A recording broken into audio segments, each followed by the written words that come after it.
When I came into office, I promised to look at the world's challenges with open eyes and very fresh thinking. We cannot solve our problems by making the same failed assumptions and repeating the same failed strategies of the past. Old challenges demand new approaches. My announcement today marks the beginning of a new approach to conflict between Israel and the Palestinians. In 1995, Congress adopted the Jerusalem Embassy Act, urging the federal government to relocate the American embassy to Jerusalem and to recognize that that city, and so importantly, is Israel's capital. This act passed Congress by an overwhelming bipartisan majority and was reaffirmed by a unanimous vote of the Senate only 6 months ago. Yet for over 20 years, every previous American president has exercised the law's waiver, refusing to move the U.S. Embassy to Jerusalem or to recognize Jerusalem as Israel's capital city. Presidents issued these waivers under the belief that delaying the recognition of Jerusalem would advance the cause of peace. Some say they lacked courage, but they made their best judgments based on facts as they understood them at the time. Nevertheless, the record is in. After more than 2 decades of waivers, we are no closer to a lasting peace agreement between Israel and the Palestinians. It would be folly to assume that repeating the exact same formula would now produce a different or better result. Therefore, I have determined that it is time to officially recognize Jerusalem as the capital of Israel. While previous presidents have made this a major campaign promise, they failed to deliver. Today, I am delivering. I've judged this course of action to be in the best interests of the United States of America and the pursuit of peace between Israel and the Palestinians. This is a long overdue step to advance the peace process and to work towards a lasting agreement. Israel is a sovereign nation with the right, like every other sovereign nation, to determine its own capital.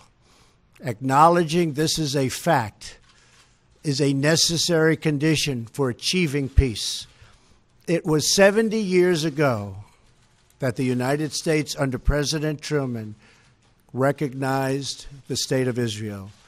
Ever since then, Israel has made its capital in the city of Jerusalem, the capital the Jewish people established in ancient times. Today, Jerusalem is the seat of the modern Israeli government. It is the home of the Israeli parliament, the Knesset, as well as the Israeli Supreme Court. It is the location of the official residence of the Prime Minister and the President. It is the headquarters of many government ministries.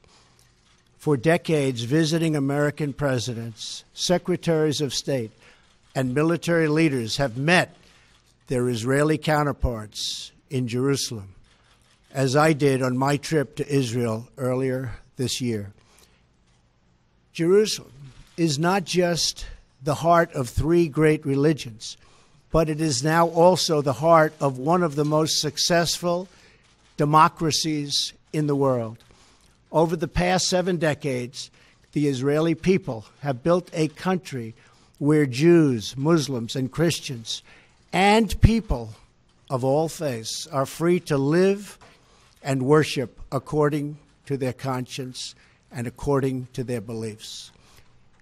Jerusalem is today and must remain a place where Jews pray at the Western Wall, where Christians walk the Stations of the Cross, and where Muslims worship at Al-Aqsa Mosque.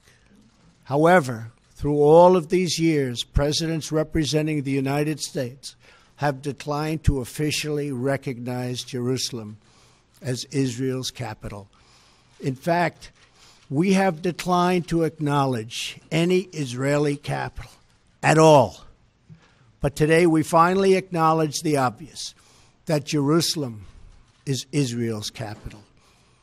This is nothing more or less than a recognition of reality. It is also the right thing to do. It's something that has to be done.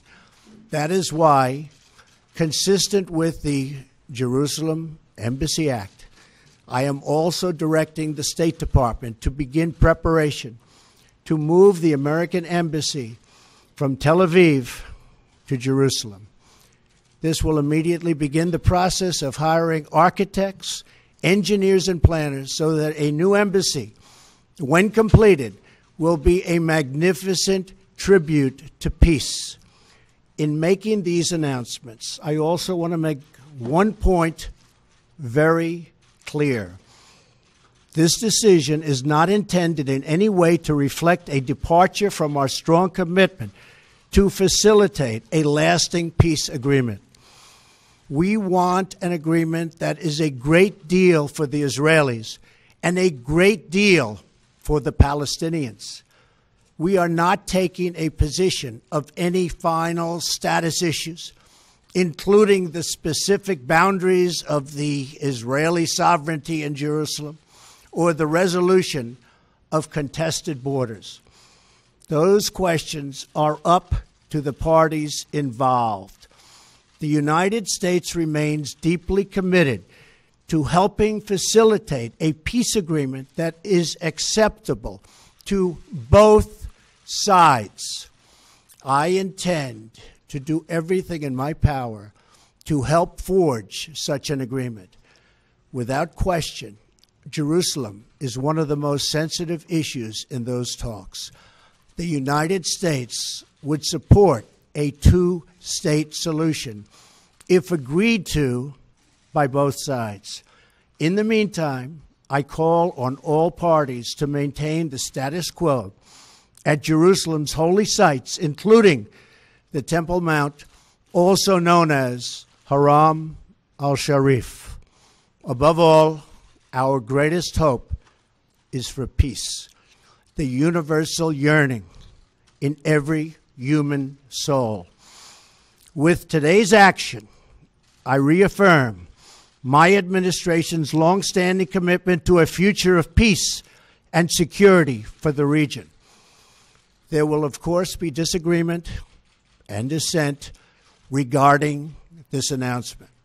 But we are confident that ultimately, as we work through these disagreements, we will arrive at a peace and a place far greater in understanding and cooperation.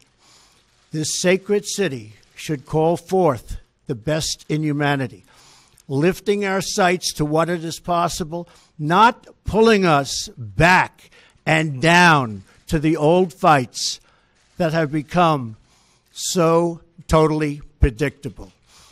Peace is never beyond the grasp of those willing to reach it. So today we call for calm, for moderation, and for the voices of tolerance to prevail over the purveyors of hate. Our children should inherit our love, not our conflicts. I repeat the message I delivered at the historic and extraordinary summit in Saudi Arabia earlier this year. The Middle East is a region rich with culture, spirit, and history. Its people are brilliant, proud, and diverse, vibrant, and strong. But the incredible future awaiting this region is held at bay by bloodshed, ignorance, and terror. Vice President Pence will travel to the region in the coming days to reaffirm our commitment to work with partners throughout the Middle East to defeat radicalism that threatens the hopes and dreams of future generations. It is time for the many who desire peace to expel the extremists from their midst. It is time for all civilized nations and people to respond to disagreement with reasoned debate, not violence. And it is time for young and moderate voices all across the Middle East to claim for themselves a bright and beautiful future. So today, let us rededicate ourselves to a path of mutual understanding and respect. Let us rethink old assumptions and open our hearts and minds to possible and possibilities. And finally, I ask the leaders of the region, political and religious, Israeli and Palestinian, Jewish and Christian and Muslim, to join us in the noble quest for lasting peace. Thank you. God bless you. God bless Israel. God bless the Palestinians. And God bless the United States. Thank you very much. Thank you.